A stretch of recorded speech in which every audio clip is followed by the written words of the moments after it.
kita malam ini membahas naskah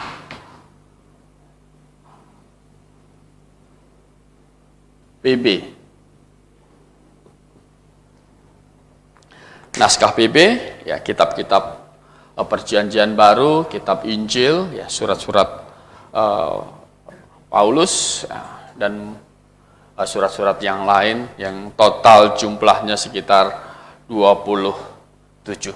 Nah, juga ada bahasa yang muncul meragukan bahwa kitab Injil kita ini sudah dipalsukan. Gitu. Kenapa sudah dipalsukan? Karena di dalam agama lain ini mengklaim bahwa apa?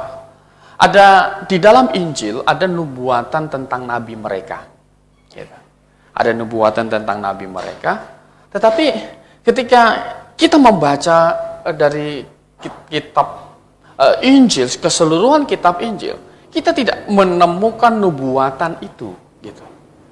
Tuhan Yesus menubuatkan 3 hal penting di masa depan di zaman dia. Dia menubuatkan kehancuran bait Allah. Itu terjadi tahun 70 Masehi, itu sudah terjadi. Dia juga menubuatkan nanti akan setelah dia naik ke surga akan datang penolong yang lain, Roh Kudus, ya. Dan itu sudah terjadi, Roh Kudus sudah dicurahkan. Dan juga Tuhan Yesus menubuatkan bahwa nanti dia akan datang kembali. Gitu. Dia yang naik di awan, ke atas awan-awan disaksikan murid-muridnya, nanti dia akan datang kembali dengan cara yang sama. Ada nubuatan seperti itu. Tetapi juga ada nubuatan oleh Tuhan Yesus adalah agar murid-muridnya mewaspadai akan datang nabi-nabi palsu. Gitu. Kita tidak ketemu nubuatan tentang nabi mereka di dalam kitab Injil. Maka ada tuduhan bahwa Injil kamu itu sudah apa? Dipalsukan. Gitu. Mengapa? Karena mereka cari nubuatan tentang nabi mereka tidak ada, gitu kan. Ya. Akhirnya menuduh punya kamu yang palsu, punya kami yang asli. Begitu. Nah, Bapak Ibu yang dikasih dalam Tuhan, saya ini menggaris satu rentetan waktu yang saya beri, yang sudah saya kasih daftar tahun-tahunnya, begitu. Ini daftar tahun-tahunnya. Ya. Ini tahun 1, ini tahun 1 Masehi. Ya, kan. Masehi itu adalah dari kata Arab yang artinya yang dibasuh. Wah. Arab Masehi itu merujuk kepada kata Ibrani Mesias yang diurapi. Jadi tahun Masehi itu adalah dihitung tahun dari Tuhan Yesus. Begitu. Nah, jadi Yesus kemudian dia naik ke surga. Murid-murid menyaksikan ini dan Tuhan mendirikan yang namanya apa? Jemaat. Ya.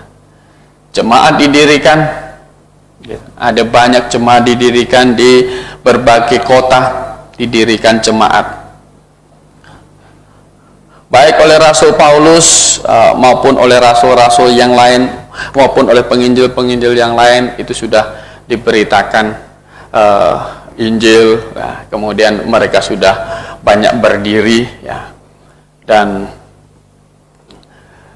dari jemaat yang berdiri ini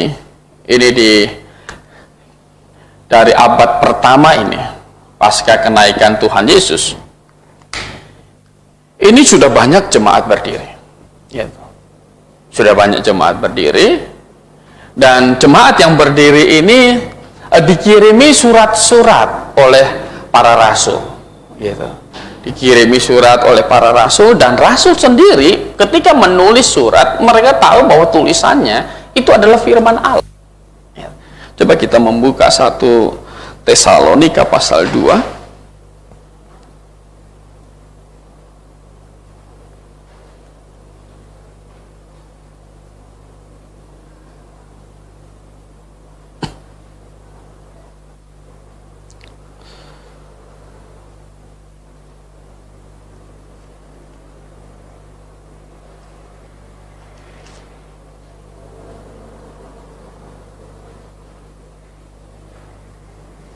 1 Tesalonika pasal 2 ayat 13 saya akan membaca di sini.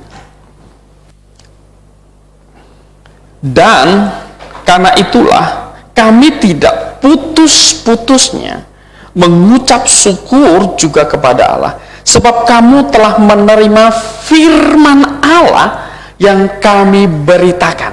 Jadi firman Allah yang kami beritakan. Jadi beritanya adalah firman Allah, bukan sebagai perkataan manusia, dan memang sungguh-sungguh demikian, sebagai firman Allah yang bekerja juga di dalam kamu yang percaya. Jadi dan antara para rasul itu juga mereka tahu bahwa rasul ini sudah menulis surat ini, rasul ini sudah menulis surat ini, ada ini menulis surat ini, mereka tahu begitu. Rasul Petrus memberi catatan di dalam 2 Petrus pasal 3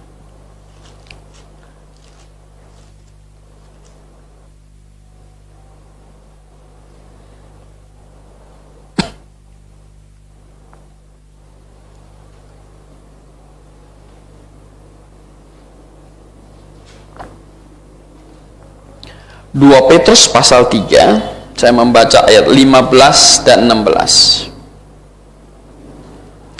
Anggaplah kesabaran Tuhan kita sebagai kesempatan bagimu untuk beroleh selamat. Seperti juga Paulus, saudara kita yang kekasih, telah menulis kepadamu menurut hikmat yang dikaruniakan kepadanya. Hal itu dibuatnya dalam semua suratnya.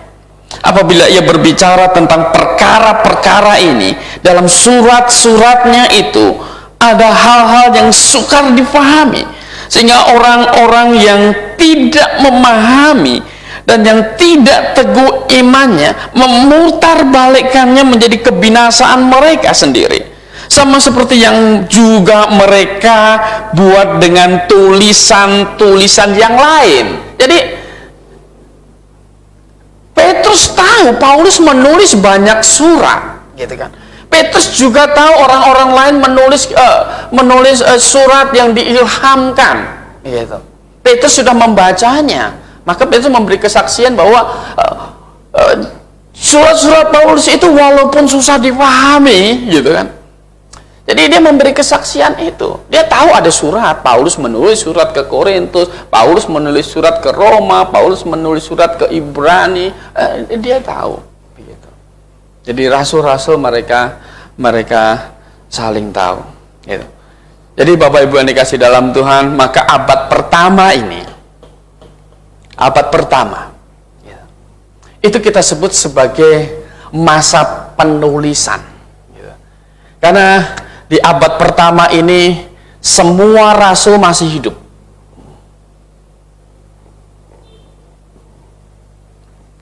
Semua rasul masih hidup. Karena rasul yang terakhir, Rasul Yohanes, itu diperkirakan tahun 97 atau 98 Masehi baru dia meninggal, begitu. Itu rasul terakhir, gitu. Jadi setelah abad pertama, setelah tahun 100, gitu, itu sudah tidak ada rasul lagi, gitu. Nah, tulisan yang diterima sebagai kanon itu adalah tulisan yang ditulis para rasul, dan jemaat-jemaat ini mereka tahu, gitu, mana tulisan rasul, mana tidak, gitu. Dan juga selain tulisan yang ditulis oleh rasul, itu adalah tulisan yang itu di backup oleh rasul, begitu. Di backup oleh rasul, jadi kesaksiannya benar seperti itu. Seperti Lukas bukan rasul, ya. Tetapi Lukas adalah orang yang mengikuti perjalanan Rasul Paulus. Dia seorang tabib, begitu, dokter, ya. Jadi Markus juga bukan seorang rasul, tetapi tulisan Markus orang tahu bahwa itu di backup oleh Petrus, gitu. Jadi seringkali menyebut Markus itu sebagai Injil Petrus, gitu. Jadi kitab-kitab ini yang diterima. Dan kitab yang diterima di dalam kanon itu yang dianggap tulisan suci oleh jemaat-jemaat itu adalah tulisan yang beredar selama beredar di abad pertama ini. Jadi tulisan yang beredar selama Rasul itu masih hidup. Artinya semua tulisan yang sudah di-proofread oleh para rasul itu yang sudah itu yang diterima gitu. Dan terus setelah selesai penulisan sambil juga ditulis gitu. Kemudian jemaat-jemaat itu akhirnya melakukan pengumpulan gitu.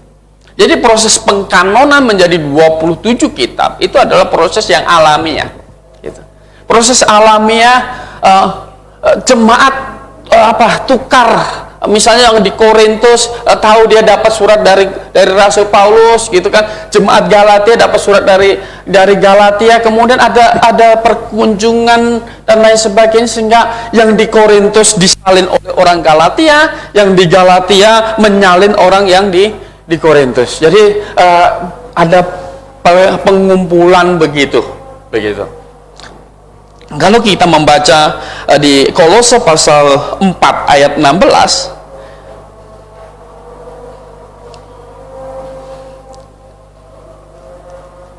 satu surat kepada jemaat itu tidak dimaksudkan hanya dibaca oleh jemaat setempat. Begitu. Kolose pasal 4 ayat 16.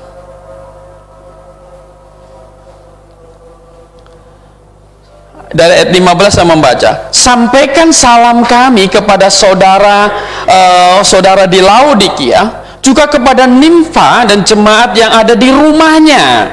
Jadi dan ayat 16, dan bila mana surat ini telah dibacakan. Jadi Rasul Paulus berbicara tentang surat kepada jemaat di Kolose gitu. Jadi dan bila mana surat ini telah dibacakan di antara kamu, usahakanlah supaya dibacakan juga ke jemaat Laodikia, dan supaya surat yang untuk Laodikia dibacakan juga kepadamu. Begitu. 1 Tesalonika pasal 5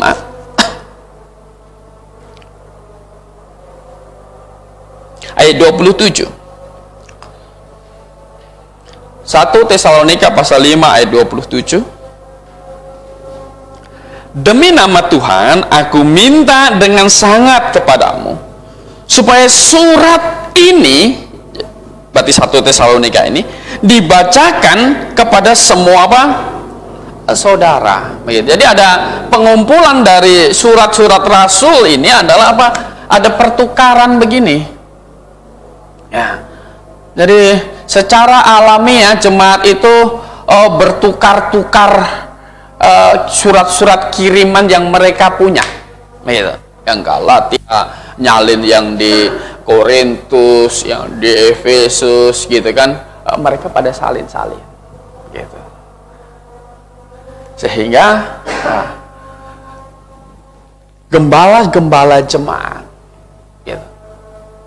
Ada jemaat di Yerusalem, di Alexandria, di Mesir, di Antioquia, di Efesus, di Smyrna, di banyak gembala ini.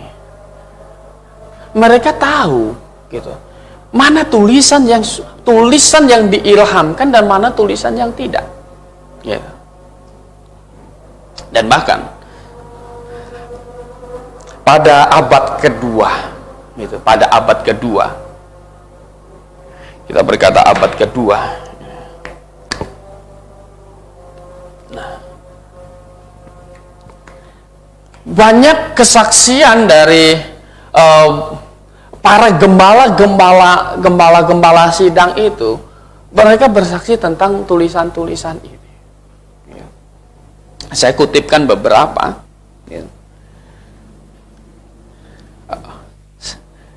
Ini gembala ketiga di Roma, itu Clement namanya.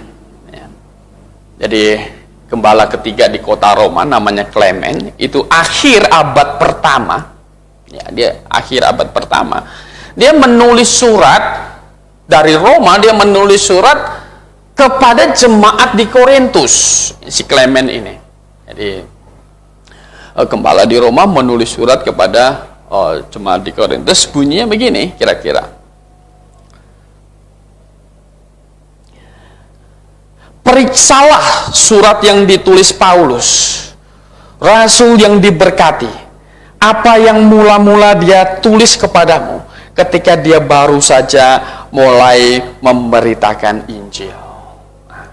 Jadi Clement tahu Paulus menulis surat gitu. Jadi di Roma berarti sudah memegang, di Roma itu paling enggak dia sudah memegang, selain surat Roma dia juga memegang surat apa? Korintus. Jadi dia tahu ada surat yang ditulis Paulus kepada jemaat di Korintus. Periksa surat itu gitu kan. Itu untuk mengatur kita. Gitu.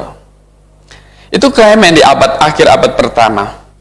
Kemudian ada namanya Ignatius ya. Ignatius ini gembala di Antioquia. Gembala sidang di Antioquia, Ignatius, di awal abad kedua. Dan menurut cerita, Ignatius ini akhirnya dia menjadi martir di Roma. Roma waktu itu belum menjadi Kristen, jadi kaisar masih menyerang orang Kristen, dan Ignatius salah satu orang yang menjadi martir di Roma. Dia ditangkap, dia dibawa ke Roma. Katanya apa? Dia menulis surat ke 7 jemaat dan kepada Polikarpus, gembala di Smyrna. Nah, dari tulisan-tulisannya seringkali dia menyebut Paulus, dan ini memperlihatkan pengenalannya akan surat-surat Paulus. Jadi dia juga mengirim surat kepada jemaat di 7 jemaat, Efesus ya, kemudian Smyrna, Laodikia, yang di kitab Wahyu itu disebutkan, dia tulis surat ke mereka. Jadi korespondensi waktu itu tentu saling menguatkan mereka. Itu adalah dengan apa? Dengan surat gitu. Belum ada telepon ya kan, belum ada video call seperti hari ini, tapi mereka menyemangati satu sama lain dengan apa? Mengirim surat gitu ya. Ya zaman dulu, sebelum zaman kita aja waktu belum ada handphone, kita nulis surat cinta aja pakai surat kan, tulis surat, titip, taruh di tas gitu kan. Waduh, gitu. Masih begitu zaman dulu. Sekarang udah nggak laku itu, gitu kan, udah nggak laku. Nah, ya itu Ignatius awal abad kedua. Kemudian ini Irenaeus, ya. Irenaeus akhir abad kedua. Saya hanya mencontohkan nama-nama gembala yang perkataannya dicatatkan begitu. Jadi Irenaeus itu gembala di Lyon di Prancis, ya, akhir abad kedua. Dia menyebutkan daftar tulisan yang berotoritas. Ya. Dia ada 22 kitab Perjanjian Baru. Jadi baru 22 kitab. Berarti dia belum punya full. Gitu. Berarti dia belum punya full. Dan banyak yang memang belum punya full. Ini masih proses apa? Masih proses pengumpulan. Begitu, masih proses pengumpulan. Tetapi di akhir abad keempat tahun 367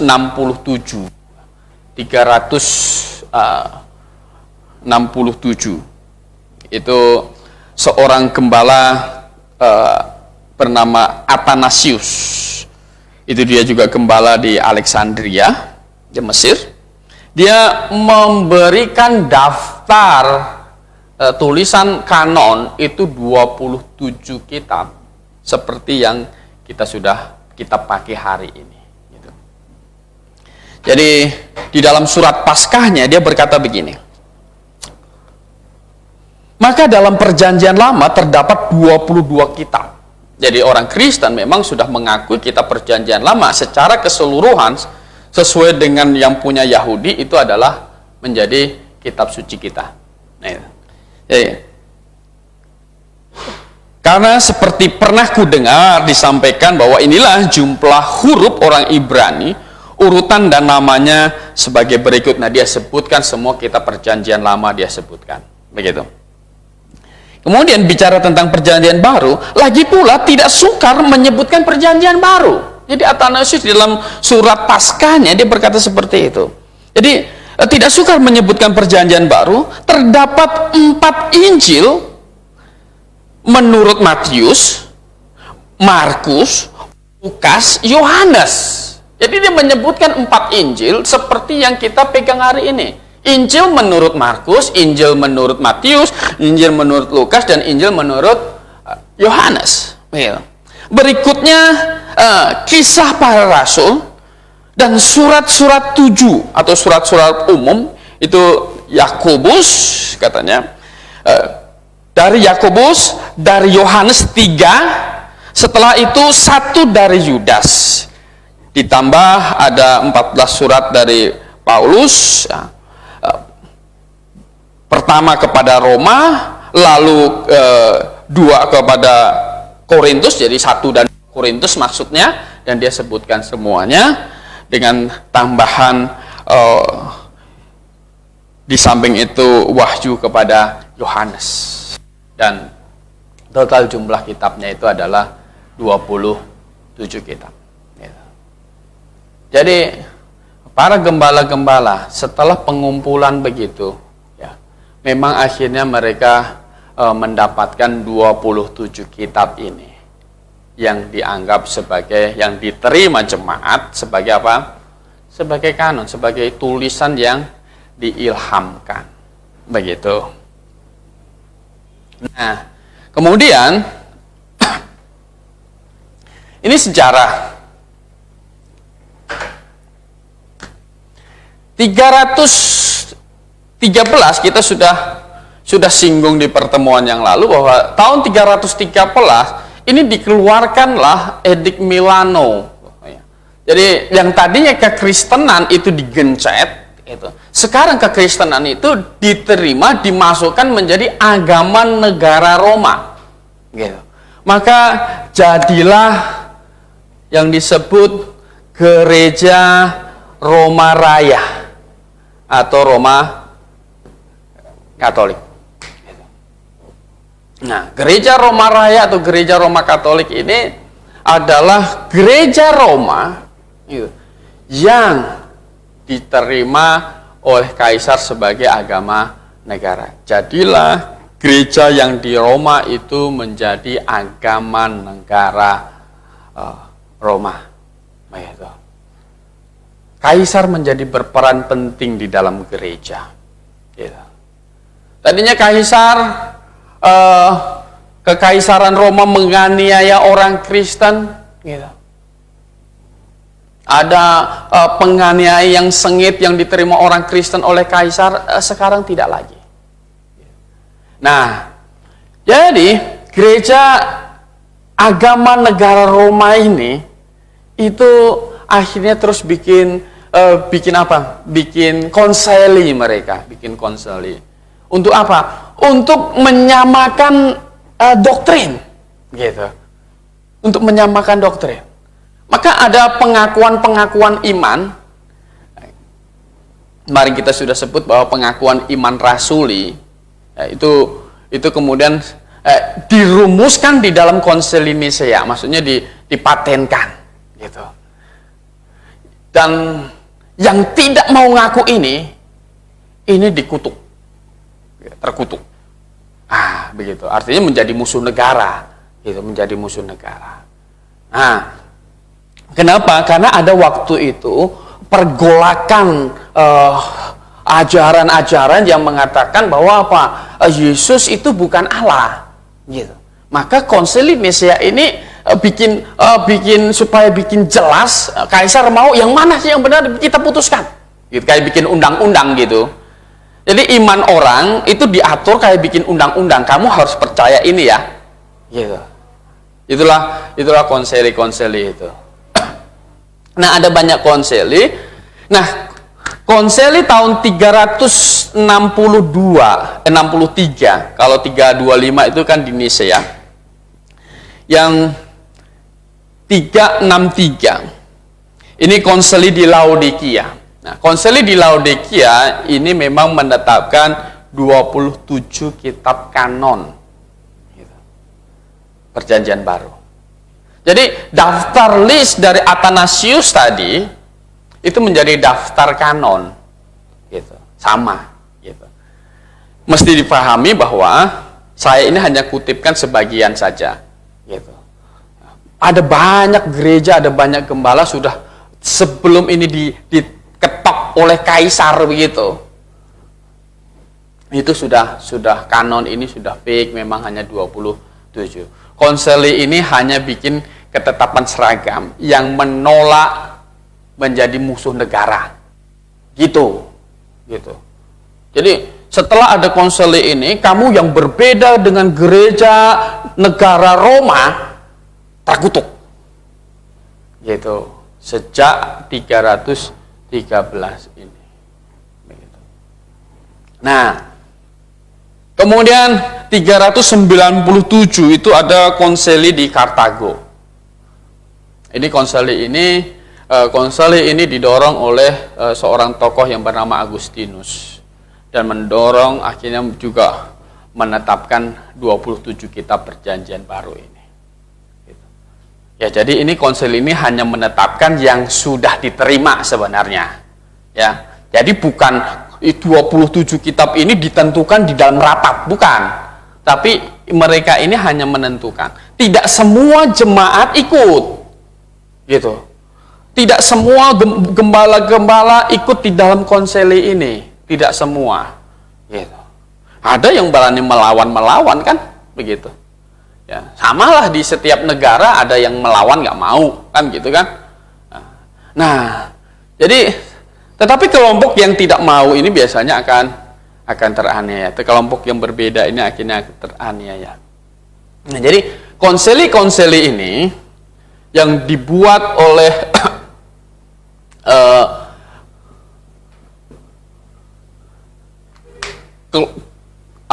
arahan kaisar begitu untuk menyamakan doktrin, nah, itu tidak semua ikut begitu. Dan di dalam nanti ada perpecahan gereja barat dan gereja timur, yang jadi di gereja yang di sebelah barat itu pecah, ada gereja yang di sebelah timur gitu tahun 1045, dan mereka akhirnya ada bikin konsili sendiri. Yang ortodoks juga bikin konsili sendiri. Mereka akhirnya yang barat mengakui yang ini, yang timur mengakui ini, akhirnya ribut begitulah. Begitu. Nah, berbeda-beda konsili yang diakui. Begitu. Nah, tetapi konsili ini bukan menetapkan. Jadi pengkanonan ini berlangsung bukan oleh konferensi, tetapi kanon ini berkembang secara alamiah dari saling membandingkan hasil koleksi jemaat-jemaat. Gitu. Dan abad kedua, mereka sudah tahu mana Injil itu. Gitu.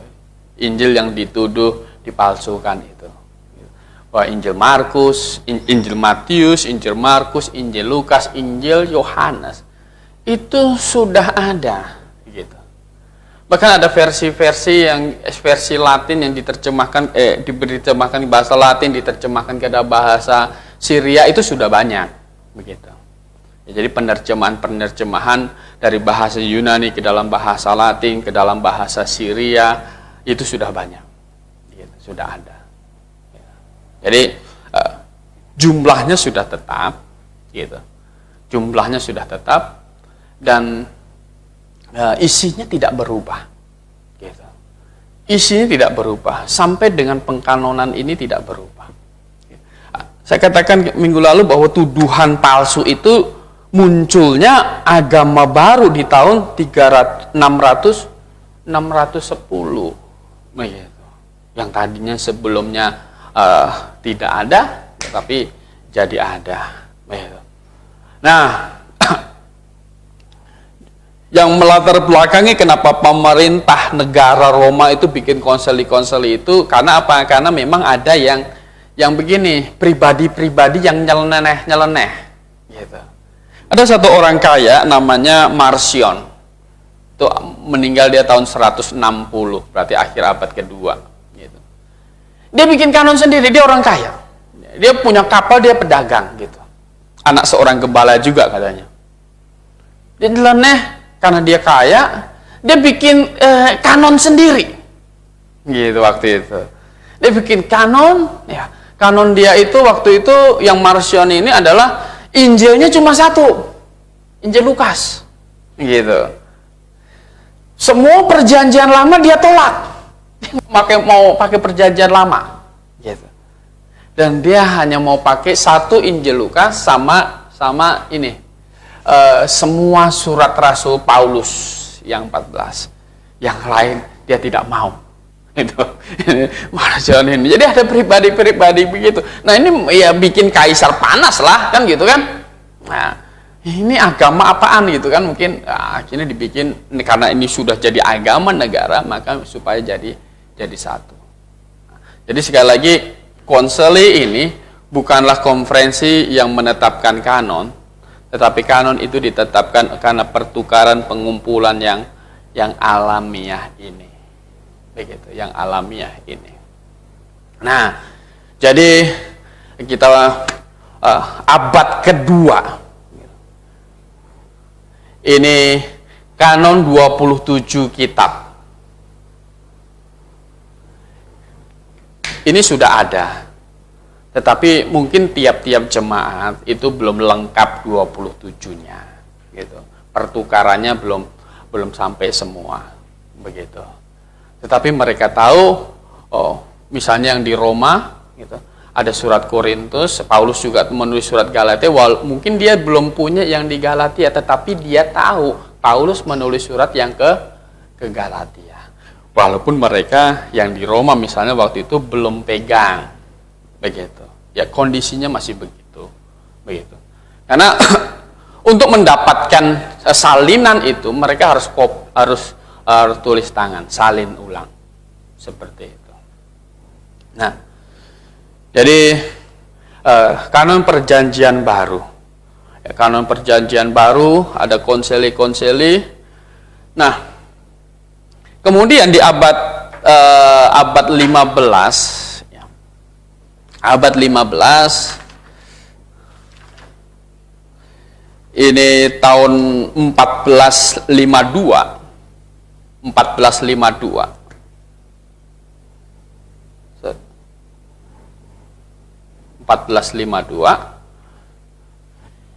Ini mesin cetak sudah ditemukan, gitu, oleh Johannes Gutenberg, ya, penemu mesin cetak, gitu, di Eropa.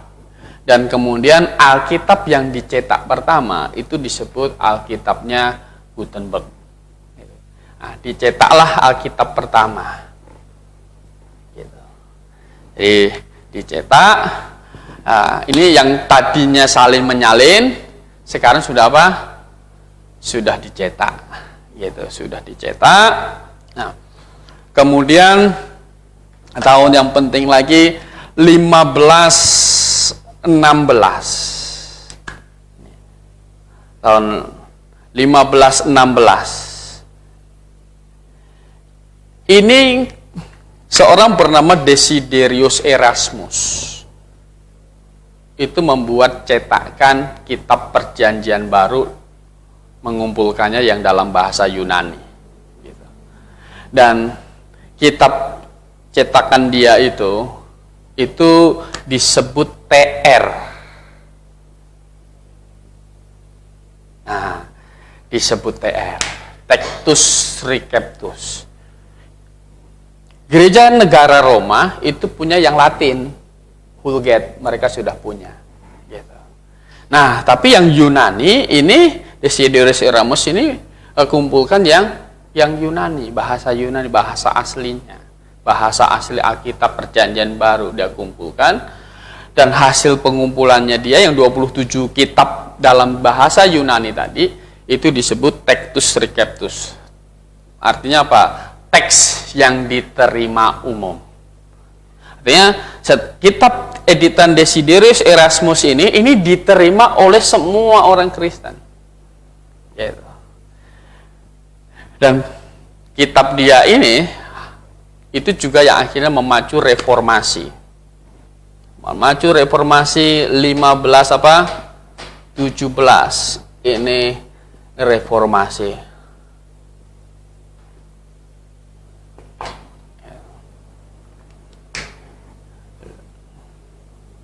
1517, 1 tahun setelah TR ada reformasi. Martin Luther, gitu. Oleh gereja negara Roma disebut apa? Kaum Protestan, gitu. karena kamu yang memprotes, gitu, memprotes. Gitu. Masa masuk surga pakai beli surat, gitulah. Gitu. Jadi diprotes ya, maka untuk merespon gerakan reformasi ini, bikin konsili lagi, gitu. Nah, bikin konsili ya 1546 dari reformasi berarti sekitar 30-an tahun, gitu. Jadi setelah gerakan reformasi ada di mana-mana, gitu. Luther di Jerman, nanti Calvin di Jenewa, begitu. Banyak terjadi reformasi di mana-mana.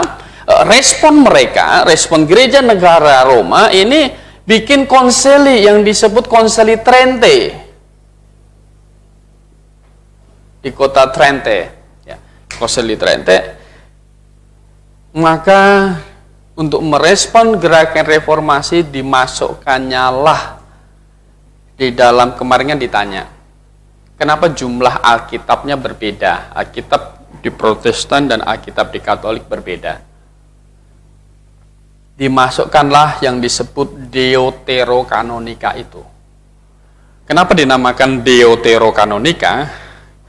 Karena dimasukkannya belakangan. Deutero kedua, kanon kedua, gitu.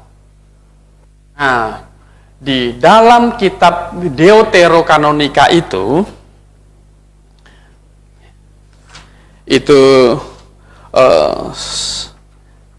di dalam kitab Makabe, begitu.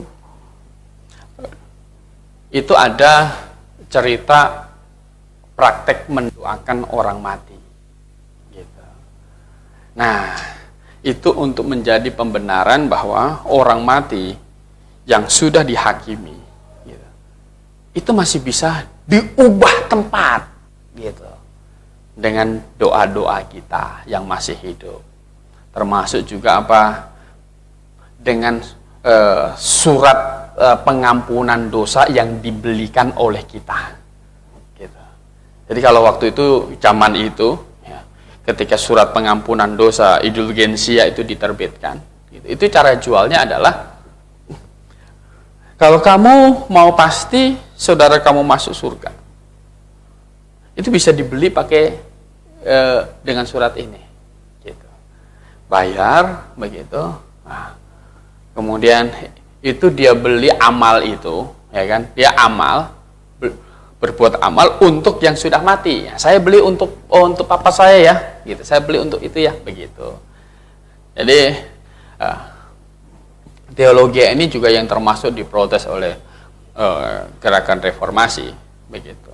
Jadi maka untuk menangkal itu dimasukkanlah kanon kedua Deuterokanonika itu di tahun 1546 ya, 1546 dimasukkanlah Deuterokanonika ke dalam kanon gereja negara Roma, gitu. Jadi tadinya kitab Deuterokanonika ini memang sudah beredar. Kitab Deuterokanonika yang dimasukkan ke dalam kanon di Konsili Trente ini adalah tulisan-tulisan yang terjadi di abad ketiga. Ya.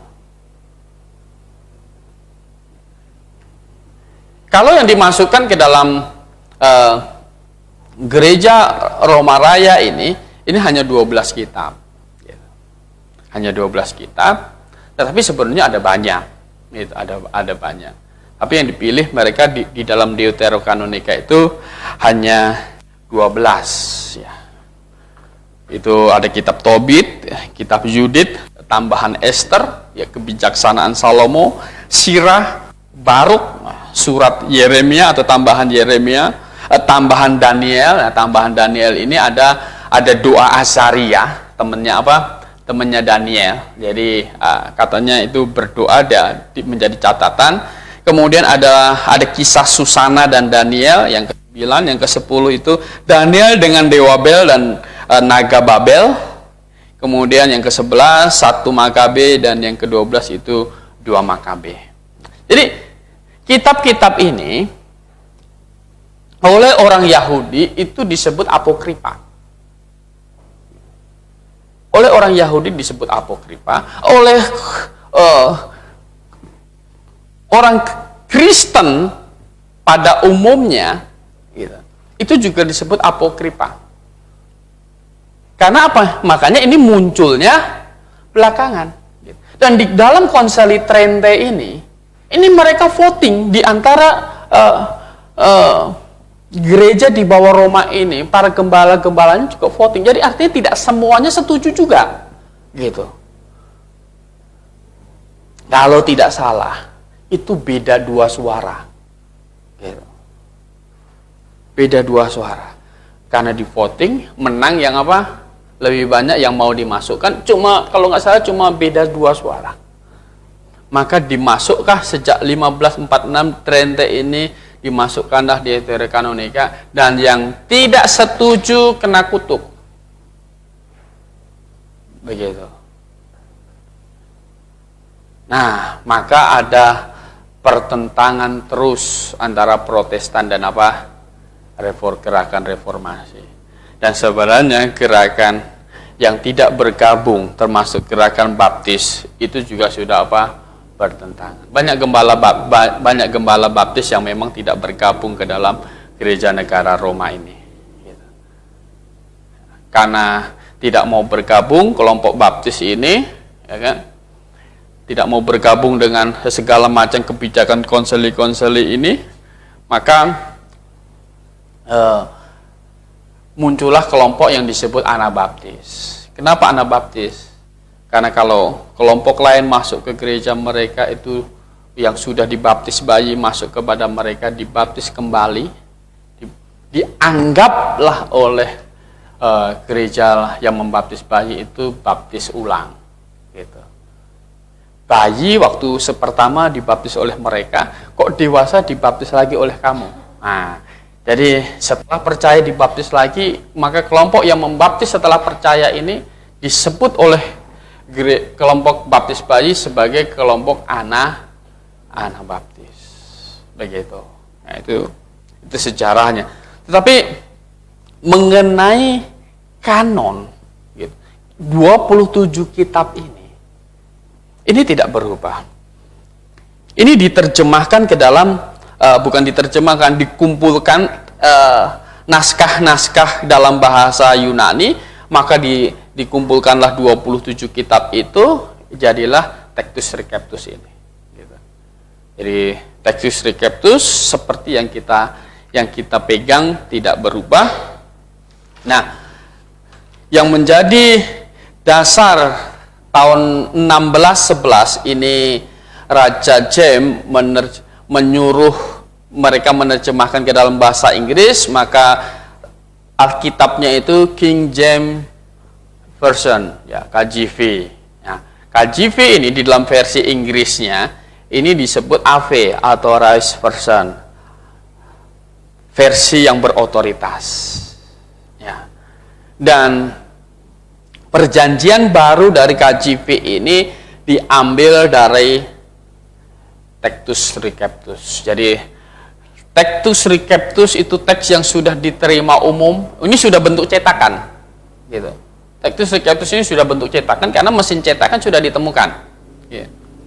Jadi sudah ditemukan, cetakan, dicetak. Ini kemudian dari sini ini diterjemahkan ke dalam bahasa Inggris yang KJV itu. Nah, perjanjian barunya pakai Textus Receptus. Kemudian kalau perjanjian lamanya KJV ini pakai The Masoretic Text, begitu. Nah, jadi bagi kita, ya, kalau kita tidak terlalu menguasai bahasa asli, maka Alkitab bahasa Inggris KJV itu sudah cukup bagi kita diterjemahkan oleh orang-orang yang baik, gitu.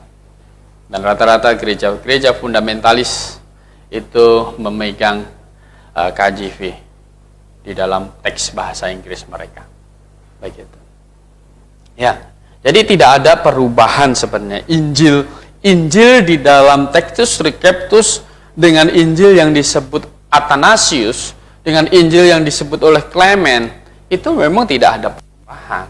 Memang itulah kitabnya, gitu. Jumlah pasalnya juga seperti itu, tidak diubah. Gitu. Makanya secara umum teks yang Yunani tadi itu disebut Textus Receptus. Tidak ada perdebatan tentang bunyi nats, gitu. Tidak ada yang meributkan Textus Receptus itu keasliannya, salahnya di mana, tidak ada. Mereka terima secara umum ini teks yang diterima, maka disebut TR pada waktu itu. Nah, kelompok liberal memang mereka bikin edit yang baru, dan editan mereka itu disebut Critical Text CT tahun 1881 untuk menandingi TR ini, gitu. Maka di banyak lembaga Alkitab kadang ada tulisan yang di dalam kurung, itu biasanya di TR ada, di CT tidak ada, hanya seperti itu. Tetapi orang Kristen yang baik akan memakai ini TR. Jadi bicara masalah keautentikan, apakah Alkitab Perjanjian Baru dipalsukan? Ya, jelas tidak. Begitu.